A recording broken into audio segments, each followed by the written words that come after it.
something strange in your neighborhood, who you gonna call? Ghostbusters.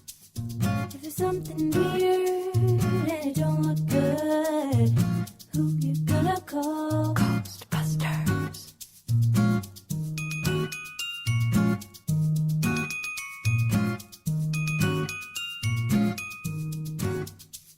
If you're seeing things running through your head, who you gonna call? Ghostbusters. An invisible man sleeping in your bed, who can you call? Ghostbusters.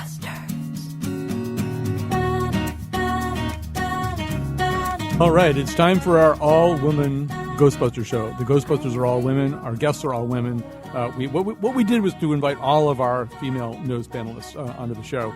There's 8 of them here today. I will quickly tell you who they all are.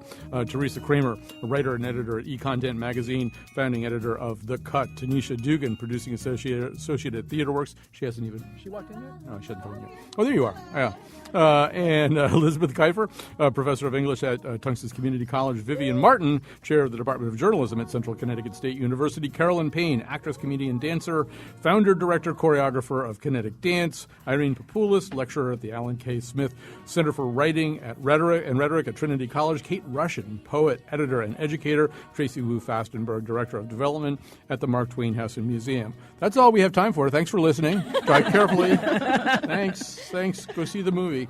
We all went to see Ghostbusters, the new Ghostbusters. We are going to talk about it in several different ways. And then in the second segment, one of the stars of Ghostbusters, Leslie Jones, found herself caught up in an extremely unpleasant Twitter war, basically. I guess that's what we call them now. And we're going to talk about that and maybe a little bit about what the underpinnings of that are, too. But we'll begin with, and what we're going to do, too, is because we have so many panelists, we have 4 at a time. We're going to change on the fly. You'll hear, it's like hockey. Anyway, we'll do line changes, people basically. Falling. The people falling and tripping over cords and stuff, and you'll really love that.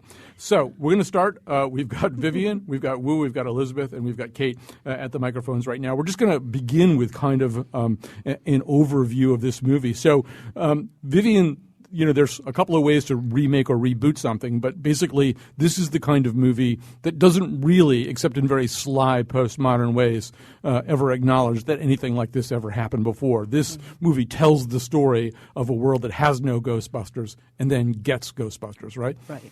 And so, I mean, how one of the first questions I have is about, like, remakes are hard. We know that, right? It's hard to do something, remake something, and do it really well. Do they ultimately prove that we need another Ghostbusters movie? No. First, let me say, I right, laughed go through home it. Now. I laughed through it, and I enjoyed parts of it, but I think there was a failure of imagination. And it's particularly frustrating because everything that I've read, all of the interviews with Paul Feig, the writer-director, he's talking about all the different things he didn't want to do. He didn't want a world where there had been Ghostbusters or where the women would be coming out and having to defend the Ghostbusters' honor. So there were a lot of things he rejected, but in the end, he didn't really turn it upside down too much. And so we have the casting. The casting is problematic. It's the premise of the story. And I think you said this, and I need to cite you. I don't want to be accused of plagiarism, but you said something like too much of that this week. Right. You said something like, he doesn't commit to a premise. And I think that is true, because initially there's an interesting story there, of the backstory about the relationship between the Melissa McCarthy character and the Kristen Wiig character. And you think, oh, this is going to really play out, and it doesn't. And so there are pieces like that. All of the characters had had issues, but as you know, I take more issue with the stereotypical trope, as do many writers on the internet. So I'm not saying anything that fresh, and I guess that kind of makes the point even more. The way the Leslie Jones character is cast. When I first saw, I liked the movie, the 1984 movie. agree. But I always had issues with this sort of fourth Ghostbuster because I never really figured out how the Winston character fits in. I took another look at the original, and after seeing the new one, I wasn't fair to Ernie Hudson's character, and I know he has issues too about that whole sort of like, and I've used the term sort of the affirmative action hire just kind of pushed in there. But the more when I go back now, he's a really good everyman voice, whereas I don't see that with Leslie. I see it as no, she's doing a very different thing. Right. Let's hang on to Leslie Jones a little bit until the second segment because she's Right. going to be our whole second segment. So Tracy Wu Fastenberg, this movie does bring together four of the top comic talents in America today for people who are living under rocks. And we're talking about Kristen Wiig, Melissa McCarthy,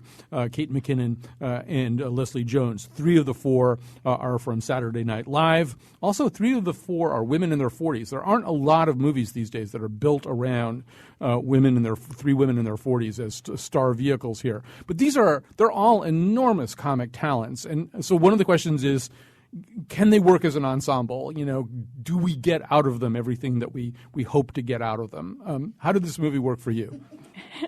I'm not sure that we did get everything out of them that we could have. I'm familiar with all of them. I'm not a regular SNL watcher, but enough to know who they are and to know that they have a relatively broad range. But I feel like each one seemed to sort of stay in exactly what I expected of them. None of them did anything really different than what we've seen them do before.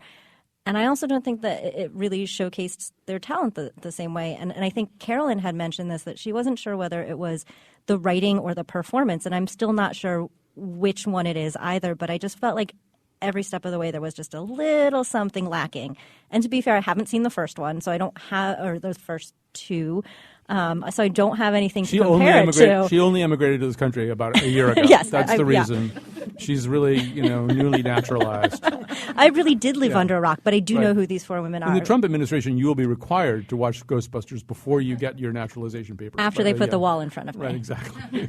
So somehow or other, yes. Several people had not seen the original Ghostbusters.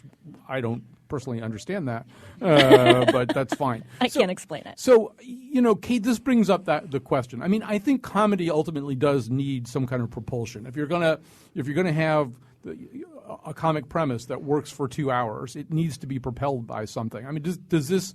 What's the fuel of this particular iteration? Did you find it there? I go to the movies, especially lately, to laugh, and I accept movies as cartoons.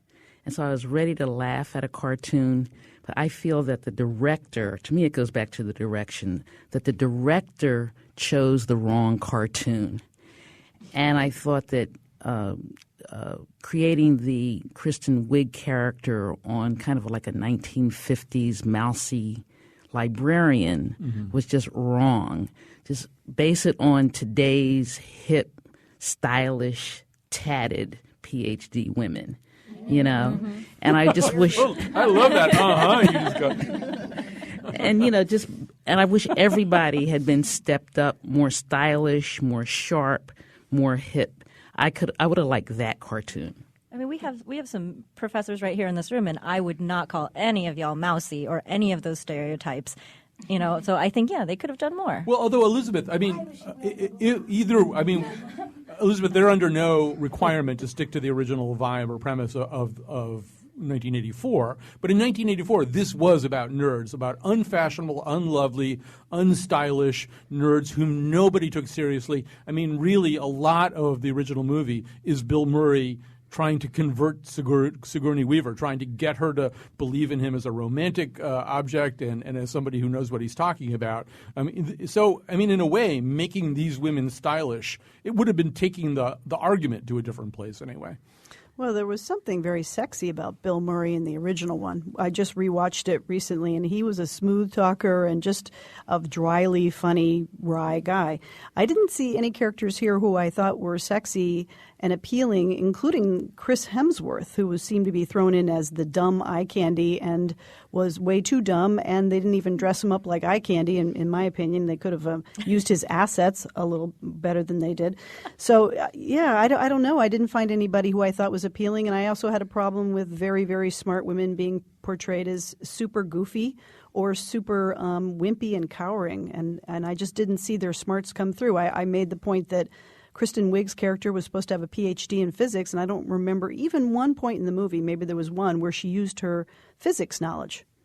Well, there's a lot of physics talk. A lot of it's coming from Kate McKinnon. Right. And she's just sort of saying yes, but she's got the PhD in physics. So I found it demeaning toward women, and I didn't think it moved us forward in any way. And comedies can move us forward. They can. I don't know if that's always their job, right? No, but they can. And this one just seemed to move lots of folks back. So am I correct that none of you four liked this movie very much? Or Kate has something she wants to say. I liked it, but I was disappointed. I did not see the original, and why not? I thought, why didn't I see it? You're also recently naturalized? No, I was working in a feminist bookstore. I didn't have a TV. And I went to see art films at the Orson Welles Cinema in Cambridge. What can I tell you? You got a pass then. Yeah. All right. But when I looked at the trailer for the original Ghostbusters, the energy just popped off the screen. And I said, well, what's the difference? I Googled a bit. Murray and Aykroyd were in their 30s. They were all in their 30s. And Aykroyd and Murray were already big SNL stars. And I think all of their confidence and bravado and whatever just came off but the screen. These women are all huge stars. They're bigger stars, really, than Murray and Aykroyd were at that point. Well, maybe in their Murray 40s. Was. Yeah. In their But 40s. they also didn't play them that way. Even the Melissa McCarthy character, who normally is a big presence on the screen, she was told to dial it way back. And I agree with Anthony Lane from The New Yorker that the funniest bits she had were with the guy who brought the Chinese takeout food. Who Wu doesn't like because he's not Chinese. He was not Chinese. There was no good Asian representation as far as East Asian. All right, you know what? We have to do a line change here to get the other four involved here. So while that's happening, I'll blabber to cover up here. One thing that I'll say about this is I think one of the failures of this movie and one of the ways it differs from the original template is that there isn't enough non-nerd pushback. So in the original movie, almost everybody's against them. Almost everybody looks down on them. Almost everybody resists them. I actually think this movie could have been vastly improved in two ways. One of them is Charles Dance is at the beginning of the movie. He's this stuffy, obnoxious, insufferable Tywin Lannister type supervisor of the Columbia physics program, just looking down his nose at Kristen Wiig, and he's terrific, and the tension between them is great. I would have loved to have seen more people like him, or maybe him, all the way through the movie. And I also would have loved to see, Michael Kenneth Williams, who's really one of the great actors of our day, is walking around with this nothing role as this auxiliary federal agent. He would have been such a great villain for this movie. He really would have been a villain with the kind of magnitude that it takes to really push back against the Ghostbusters. I would have loved to have seen somebody like him instead of this obscure writer who I'd never heard of and kind of disappears almost immediately as a villain. So, all right, I wonder if they were like super self-conscious, and so they thought can't have a black villain, or no, just that they thought that all of the male characters had to take a back seat to the female heroines, and so we could never really get a male character that was fully formed in any way, because it just seemed as if they were really self-conscious about making it a man film. Right. This movie doesn't have a Sigourney Weaver, right? Right, exactly. Because maybe for the reason that you said. I want to talk a little bit about the use of some of these specific performers. They are incredibly talented performers. Irene, as we were emailing around, you were sort of saying, well, it seemed as though only one woman could be truly comically, antically goofy and fey, and that in this case was Kate McKinnon. Right. And unlike Tracy, I am a lifelong watcher of Saturday Night Live. And when Kristen Wiig came out on that show, she was so out there. Like, she seemed like, that guy that used to eat the apple, jump up on the table and eat the apple just like really fast and throw it all over. He was so out there. And she was sort of in the tradition. The first woman that forget about the old ones from the 80s. Gilda Radner was kind of like that too, but just I love that sort of out there, will do anything, isn't concerned about how it looks because she's just going to go for it as a comedian. She seems like she has the potential for that, and so that's why I was so disappointed at her mousy character and characterization of the physics person. I just like, come on, Kristen, don't be so, and also the character being, she's up for tenure in physics at Columbia and she's afraid to give a lecture. That's just impossible. Anyone at that level has given so many lectures. Yeah. She would never be. And that's the opening scene of the movie, or pretty much the opening scene. And I just felt like, come on. But at the same time, I really want to say though that the fact that they made it over with women in itself, I want to applaud, and that they didn't have to have a much of a romantic story, that it was really about the women fighting, the good guys who were the women fighting the bad guy. There's something, even though I agree with everybody that it didn't really work as a movie, at least that attempt is worth applauding. Although, Teresa, really, this created a situation I think unlike any I've ever seen. Partly because social media wasn't around forever, but this movie, before it opened, before there was, a complete print of it for anybody to watch, already had all these daggers stuck in it because of the thing that Irene's talking about. Yeah, I think to some degree the movie sort of seems like it was the movie itself was the afterthought. I think Paul Feig looked at these actresses and were sort of like, I just want to figure out how to get them all into a movie together, and was like, oh, Ghostbusters, But and I will say I actually liked it as far as a silly summer comedy goes. I don't really expect that much, and I laughed a lot. And there were some points that weren't that funny, but whatever. Did you engage with all the special effects stuff? You mean, do I just like that stuff in general? Yeah. No, I didn't really care. Were you thinking like, go, get him? Get the haunted balloons? To the Carolyn, to the special effects part, there's so many things I want to talk to you guys about, but to the special effects part, one of the things that I realized was I've seen all this before. Like I've seen things squirt out of proton packs and trap ghosts. Like I've seen exactly that, and since I've watched the original Ghostbusters 5 times, I've seen it 5 times. Yeah, and the ghosts weren't even good. I was really mad about that. The Macy's Thanksgiving Day parade of ghosts that these ghosts me come of the back Haunted to Mansion. possess. Yeah, they possess balloons and then attack them. It was just so bizarre, and it wasn't even cool. And that was the other thing, that the 1984 one and then the second one, Ghostbusters 2, they kind of looked better too. This one, this epic battle scene in this computer-generated Times Square did nothing for me, whereas the Stay Puft Marshmallow Man in the original one attacking a building, he looked so much more real and cool. Evil. Yeah, the banality of evil. Yeah. Yes. So I would just want to pause on Irene's point about Kristen Wiig. I actually think, and I know you guys have seen one of her more serious roles, that Kristen Wiig is really looking for a different kind of career anyway. Mm-hmm. I said in one email, she's one Fisher King type role away from being what Robin Williams became, this fabulously, deeply talented comic performer who can also do other stuff. And I know that you both saw Welcome to Me, right? Mm-hmm. Carolyn, do you want to tell people what that is?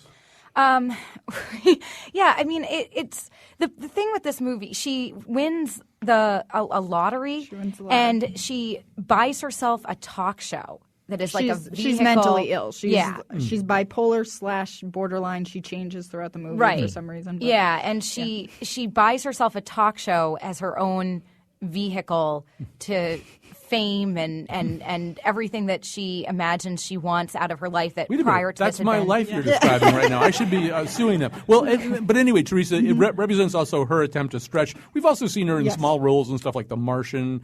She's trying to have something other than your typical post-Saturday night. She was also in a movie called The Skeleton Twins with, is it Bill Hader? Yeah, it is Bill Hader. It's Bill Hader, which is actually really dark and they're still funny, and Welcome to Me is funny, but she's definitely trying to have a different. She doesn't want a slapstick career. Again, I don't know if it's the writing in that one or the performance, but something was off for me where I just couldn't embrace her. Where I was like, all right, she's really moving into this new a new level here as an I actor. can't quite buy the Robin Williams. I mean, he to me is like an icon, and I don't know if Kristen Wiig is one performance away from iconic status. But I do think that she is absolutely trying to move into a different space. And I think in one of the threads, because as you guys know, I'm a very quiet emailer when the threads start going. But I did have to say that once she started sort of gunning for the covers of Vogue, that's when she became kind of a less interesting character actor. And I think that's because she's trying to move into leading lady status, which I don't think Robin Williams was ever gunning for. I don't think he was ever like, I want to be like Tom Hanks. He was very firmly, you know, a character actor, capable of changing his like metamorphosizing himself for a role, not like Jim Carrey, but in a more like genuine, authentic way. I don't know if Kristen Wiig can completely. And I think go there, but maybe Ghostbusters she was the can. wrong movie for her to be trying to play it serious. Well, and I don't even know if she was. She was, as you know, to Irene's point, was playing this stereotype of a 1950 and Kate's point, and you know, 1950s she always stereotype. and she always seems to play that sort of role of like kind of ditzy and like she's kind of smart, but she doesn't really get it. That get something that everybody else gets in terms and of of how all to the behave. actresses to give us like that kind of like sexy female, you know, smart, she was the type that could have like landed that for us in a really funny, you know, exciting way. Well, the weird thing about her casting, I think, is that she was in the straight man role, and it could have almost been anyone. They could have just grabbed anyone and put them in that role. And she's one of the bigger. I mean, it's her and Melissa McCarthy, right? That can carry a movie. The other two haven't really done movies at this point.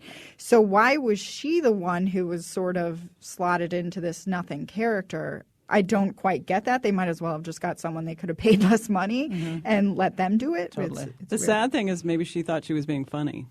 You know? Yikes. Well, I think also this is a movie that really does, it hasn't really picked an approach. I mean, we sort of said that already. But one of the approaches it tries is being a movie about this somewhat fractured friendship between Melissa McCarthy and Kristen Wiig's characters, that they knew each other in high school. They drifted apart. Now they're getting back together over ghosts. And so it's a little bit of that, but it doesn't really kind of hold together at that. But I was saying during the shift change, Irene, that to me, one of the problems is there isn't enough pushback from the rest of the world. Like, I would like Charles Dance to be in the movie the whole time, telling them they're idiots, they don't know what they're talking about, so that they could overcome that pushback. And I think one of the things that makes it a slightly anti-feminist movie is a lot of the pushback they get is from themselves. I mean, this is kind of, you hear a lot about their doubts. But see, that's, I don't know if that's anti-feminist. Well, maybe that's just real. I was just being provocative. Yeah. And so, but it seems like they have their doubts, but they actually can do something. And,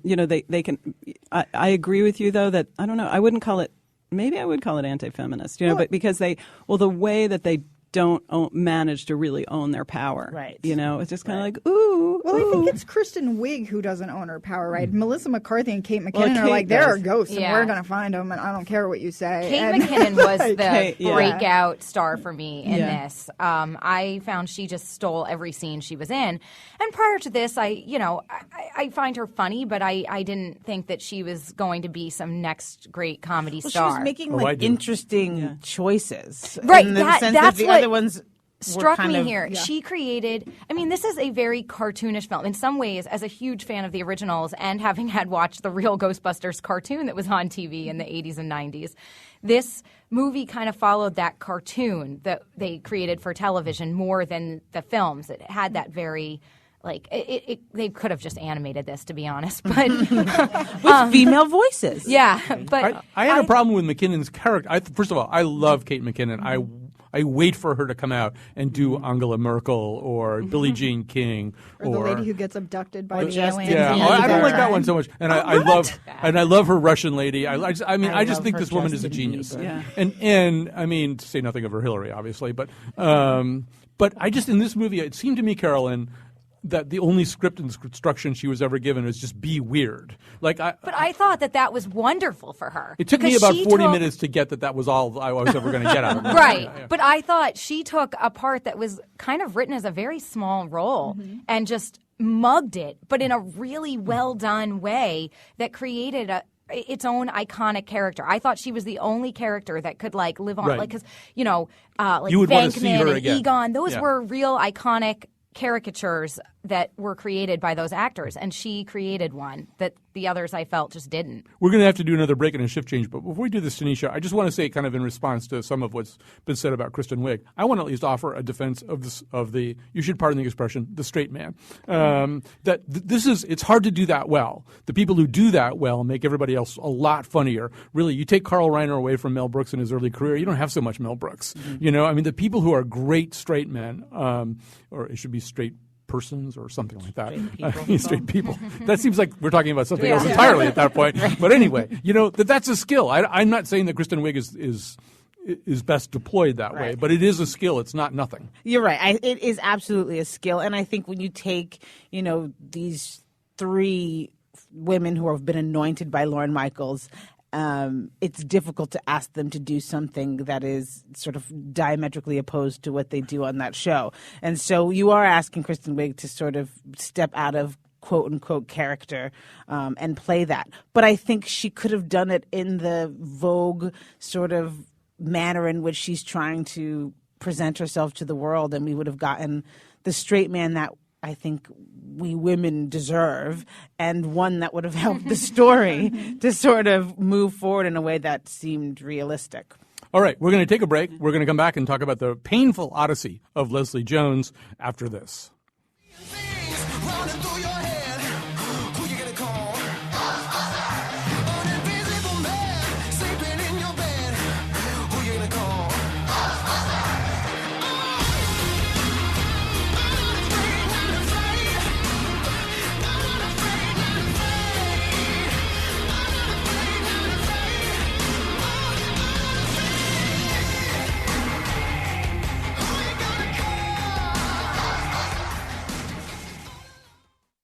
Welcome back to our all-women discussion of the all-woman Ghostbusters. We are now going to move on to the story of Leslie Jones. Leslie Jones is this fabulous comic talent. I won't call her a young comic talent. She's, in fact, the oldest person ever hired at Saturday Night Live. In other words, she was hired at the oldest age anybody's ever been hired at Saturday Night Live. I think she was maybe about 46 at the time. She's 48 now. In Trainwreck, she was so funny that the makers of Trainwreck just invented a role for her to have just so that she'd pop up for a couple of seconds. And she actually, her big line is, "Do I look like I work for the MTA?" Well, in Ghostbusters, she does work for the MTA. And she's kind of a subway employee who gets drifts into and inserts herself into the role of the other Ghostbusters, and kind of just pulls out all the stops in typical Leslie Jones fashion. However, not everybody has warmed to this. Teresa Kramer, maybe you give people a sense of what did happen on social media. So Leslie Jones got a bunch of hateful, nasty tweets from a bunch of trolls until she basically just said, "That's it, I'm quitting Twitter." But Twitter was like, "Oh no, that's not cool." And then, so the trolls were led by this guy whose name I can't pronounce. It's Milo Yiannopoulos or something. He's a British guy who's works for Breitbart and is known for basically being a troll. Of course, he works for Yes, he's awful. I've heard about him in the past on some podcasts I listen to. He's sort of the new leader of the alt-right, and he's creepy. And so he ended up getting permanently kicked off of Twitter for leading this revolt against Leslie Jones. And she is now back on Twitter specifically to live tweet Game of Thrones, according to her. But that's like a year. Yeah. Game of Thrones is over. I know. She was making a joke. She was like, "Who's going to live tweet Game of Thrones if I don't do it?" But so she's back now. Vivian, there's something kind of heartbreaking about this, just in the sense that Leslie Jones, if you've read the New Yorker profile of her, she's a woman who's I wouldn't say she's waited a long time for this to happen, but she's been just a very hardworking comedian for a very long time, and is getting a little bit later in her career than most people the kind of breaks that you dream of. But this is, for her, this tremendous opportunity, and there were a lot of people who, on a very racial and racist basis, tried to kind of take that moment away from her. Right. I'm having mixed feelings about this.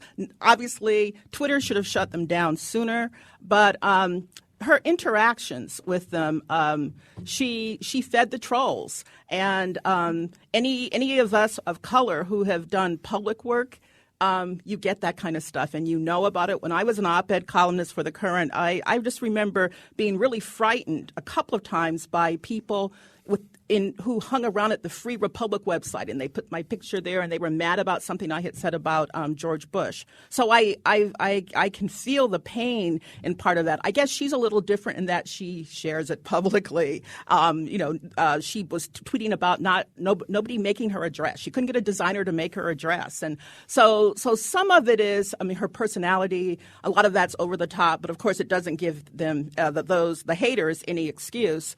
Though I wouldn't be surprised if some of that hate is coming from blacks as well.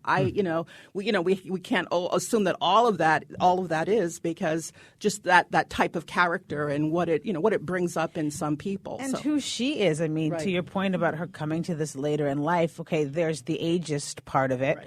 But she's also not Zoe Saldana. She is absolutely in the body of a Nina Simone. Here's this very large, and by that I mean tall, woman with very black features. She's not trying to make the hair look European in any way. She sort of is who she is. And I think you're right that there is definitely a contingent of black people who are like, I don't know if that's how you should be presenting yourself now that you've gotten to where you've gotten. Although interestingly, I think it's true that Saturday Night Live hired, and I can never think of her name because she's disappeared into the background, a much more conventionally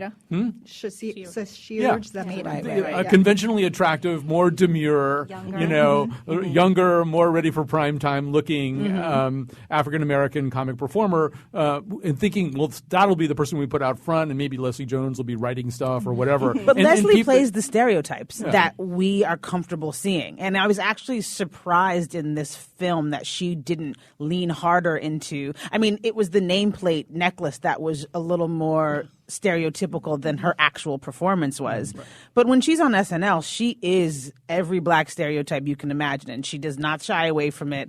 That is like what she does. So it's not surprising to me that she's risen to the top in terms of her usability on that show, because even Keenan No, it's not. It's the other. Jay Farrow? No, Jay it is Keenan. Yeah. Keenan, yes. I was a Nickelodeon kid, so all I could see was Keenan and Kel in my mind. I was like, which one is it? But even Kenan Thompson, he plays to, the stereotypical American black, trope that we want to see. Right. Well, this is the struggle, right? There were actually 123 emails sent. We yes, the most of ever. Most ever among all of you for this show. But somebody said, I'm going to think it might have been Kate, but I'm not 100% sure. It would have been interesting to see Leslie Jones as one of the physicists and somebody else as the MTA employee. Although Tracy Wu Fastenberg, on the other hand, there are things that Leslie Jones does very well. Maybe they do, as Tanisha says, say, fall into the realm of stereotype, but she's really good at them, and it feels like in her first movie, she should really get to do the stuff that she just nails. Or maybe I'm wrong. I've struggled with this where I feel like, she's made it to this place where she's, a name that's recognizable. She's a face that's recognizable. There's a certain level of responsibility that comes with this. Shouldn't she carry it further? But then at the same time, she also has a responsibility to do herself, to do what she's most comfortable with, what she's comfortable embracing, and making that acceptable also. So I sort of struggle between the two, because I understand she's fulfilling a stereotype that some folks have argued against, of saying, we African Americans always seem to fall into that. Black artists always seem to fall into that if they're going to be successful, and we as Americans seem to crave that. But at the same time, if she's okay with it, then I think that we have to be okay with it on a certain level also. I think there's also an element of her, she's not a great actress, right? She was a stand-up comedian a couple years ago. She spent a few years on SNL. Her acting chops are what they are. And she's playing herself, right? They've changed her name to Patty, but she's just being herself up there. And she's pretending to be a Ghostbuster as herself. And so, how it could, part of me wonders, could she do something else? Could she do something else, but those characters would have been completely had she been the Kate McKinnon character, that would have been a completely different character. But we have to remember stereotypes are harmul. I think when we were having the conversation, someone said, well, Woody Allen plays the sort of stereotypes around Jewish men. a certain type of Jewish male, and yet, many Jewish men run Hollywood, have a lot of power in Hollywood, so it doesn't have the same barrier in terms of advancement and employers in the world seeing black people in a different way, and even seeing them as less frightening when they when police make stops. So there's just this bigger backstory there, and yet at the same time, I think it's important to say that we don't want to negate the reality of black women who work at the MTA. And I know that there have been some stories about people at the MTA who said, we don't see ourselves on the screen, and there she is. Although I would argue that you see more of that than you see black female physicists. True. All right, we have to do a line change. We have to get your sisters. I'm not ready. In here. I know. We've got to get your sisters in here. So while we're doing the line change, I'll just quickly say it does seem as though Leslie Jones is caught in a no-win situation when you phrase it that way. That people like Chris Rock have looked at her and said, this woman, she just has incredible comic chops. She should get used a lot more. So she gets this role, and she has these particular comic chops that she's developed, and has a slightly. Well, I mean, interestingly, in the New Yorker piece, she almost has kind of an anti-intellectual point of view of comedy, too. She says too much of comedy is writing all this really smarty-pants dialogue and putting it in the mouths of other people. And I'm all about the performance.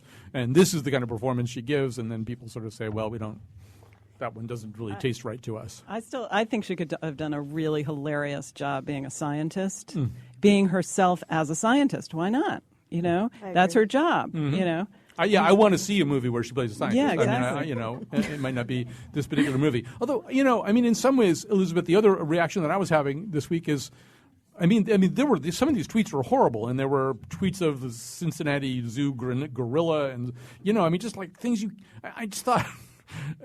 Can this be 2016? I guess. Here's this person who's really, really funny, and they're making her into a gorilla. I just, how can that be even? How can this be happening? It's only going to get worse, I think, because there's a lot of copycatting among the trolls, and they're getting press. And I think the more that they get press, and there's no way for them not to, the more emboldened they're going to be to post this kind of stuff. So I don't see an end to it. But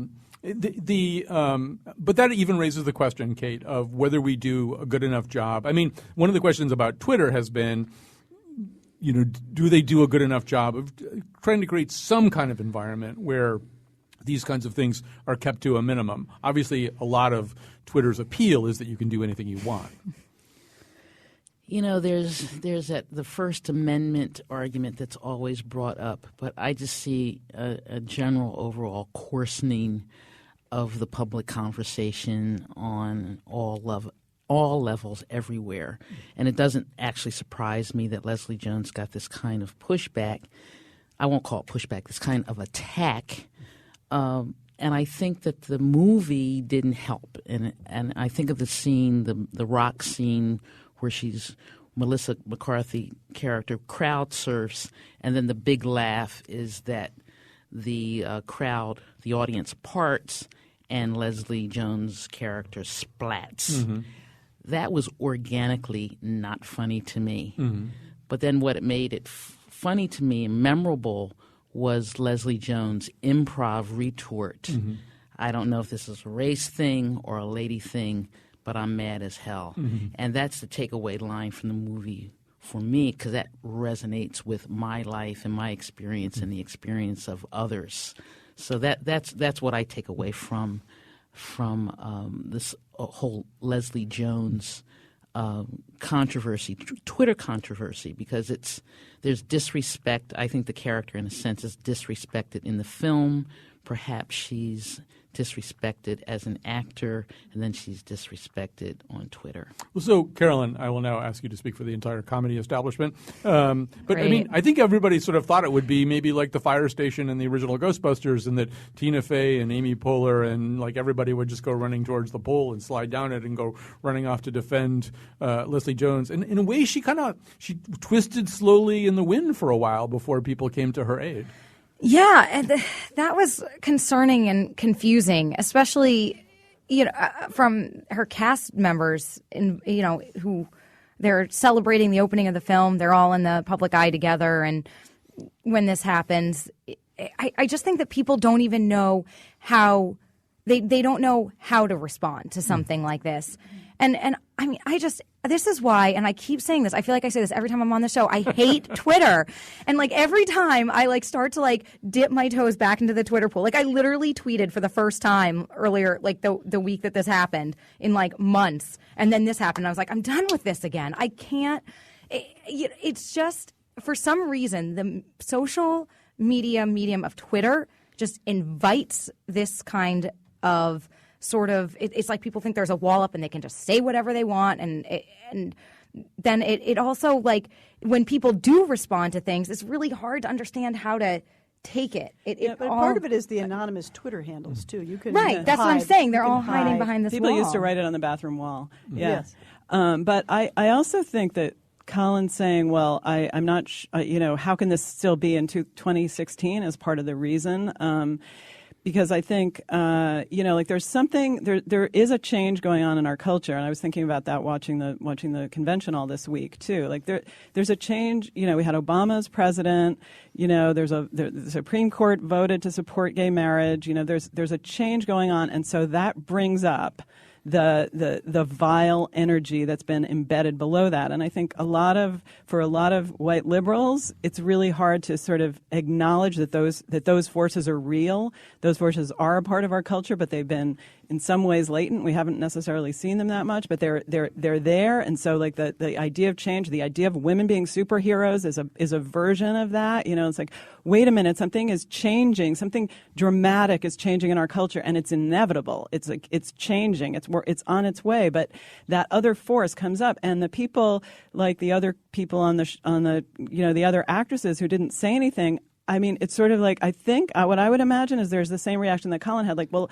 this just can't be. They can't be calling her these things. So let's just try to pretend it's not there. It's better to just kind of ignore it and pretend it's not there, as opposed to really getting to the next step, in my view, which is to say, wow, we have to do something, we have to speak out against this. We have to do something against this. It's really important. It's really our job as people who are in the public eye, as to do something about it. I mean, I was probably being falsely ingenuous about that. I sort of understood that it was out there, and sometimes the question is, do you push back? Do you engage with these people, or do you pretend they didn't exist? You had something to say. Well, I was just going to say that also this week there was like some sort of Twitter war with Taylor Swift and Kanye West that I don't know if any but there was more back and forth going on, and more people chiming in on that in some ways than on this issue.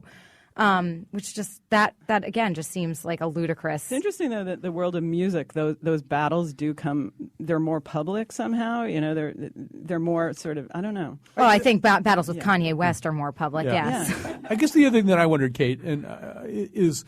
Leslie Jones has this very specific persona, and it apparently, according to the New Yorker article, is a persona that she carries over onto the set, too. She likes challenging people. She likes calling people out. She likes putting people in situations where they're not quite sure whether she's genuinely mad at them and contemptuous of them, or whether she's doing comedy. There's a scene in the New Yorker piece where she's kind of berating this young, fresh out of Harvard young woman writer, and it's sort of not clear whether she's really being mean or she's making this into a funny moment. And I'm just wondering whether people look at that and say, "Oh, well, that's who she is." And I find myself thinking, probably buried down under all that is somebody who really, really got hurt by all this. Well, yeah. Well, what I took away is someone who cried on some level.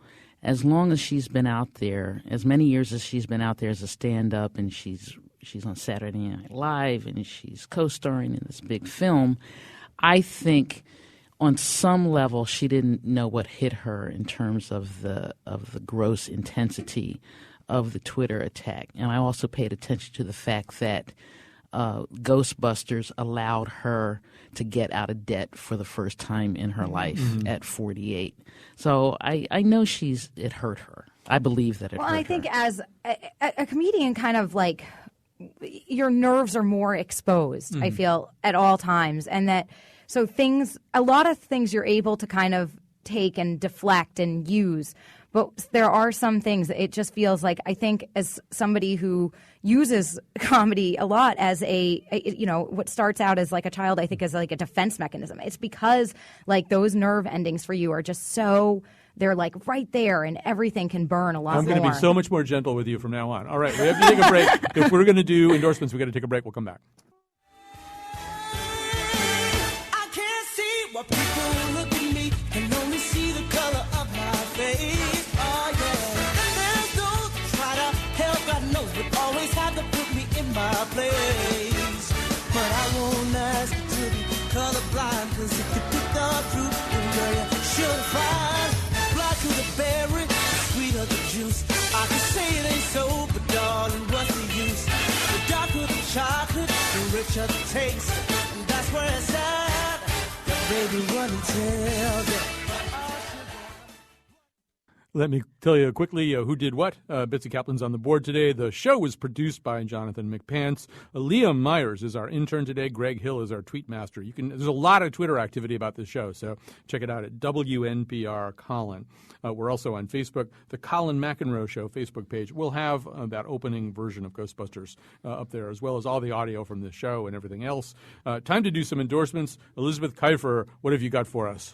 I'm going to the Capitol Classics Othello next week. One of my colleagues, George Sebastian Coleman, is in it, and that's wonderful. Also, I went to Sunken Garden. We can't forget what a wonderful poetry series that is. There was great, quirky music, these young men from Brooklyn. And tonight I'm going to Playhouse on Park to see A Chorus Line, which the Current said was a very nice little production. Yes, we've already endorsed that one. There's actually a Carolyn Payne impersonator in Chorus Line. Ganger. We should Great say that the first two, doppelganger. Capitol Classics and Sunken Garden, are al fresco things, too. Capitol Classics is Shakespeare outdoors. Carolyn Payne, what have you got for us? I am going to endorse the Netflix documentary Ghost Heads. I suggested it to the panel. It's really fast. If you were a big fan of the original franchise, it kind of follows these people who are they do like cosplay. They go into children's hospitals, and it just talks about how that movie and those movies and those actors influenced kind of a generation, which I feel a part of. Ray Kate. All I right. didn't even know who was behind the monitor for a second. I am going to endorse tomato paste in a tube. I love angel hair pasta. Yeah. And you squeeze a little of this in the pan and with some red pepper flakes and some olive oil, and you got a great tasty treat. And you can get it from Whole Foods for about $1.29. It looks like toothpaste. It's like a toothpaste. Yeah, don't brush your teeth with it. Yeah. Right, and if for those who want more flavor, there's also anchovy paste. And I just returned from a southern sojourn in Montgomery, Alabama, and Mobile, and I recommend it for people who've never come. All right, we've got 3 minutes left. So wasn't Elizabeth and Carolyn and Kate vacate while Irene is endorsing, and we'll get some other endorsers up here. I'm endorsing a movie that's basically the opposite of Ghostbusters in terms of genre. It's called A Bigger Splash. It's like he's one of my favorite directors. Tilda Swinton and Ralph Fiennes is in it, and it's just so emotionally interesting, and in A Bigger Splash. Yeah, was playing at Trinity, isn't anymore. Teresa, what have you got?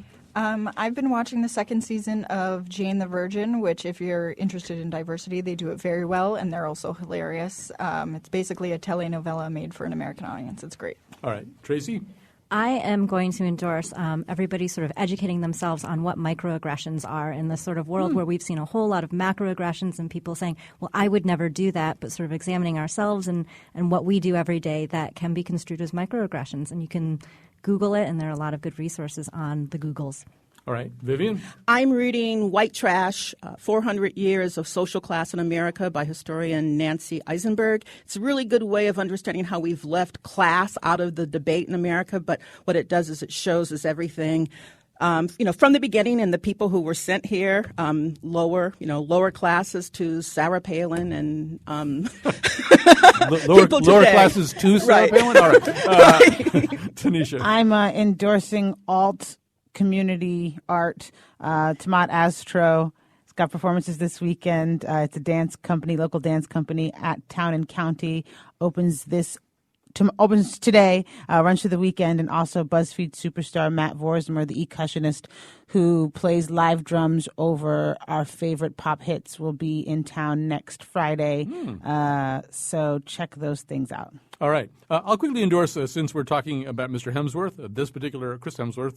There's three of them, actually. There's three of them. Obviously, he's Thor, but, he's really great in the movie Rush. Rush is this kind of overlooked Ron Howard movie. It's about race car drivers.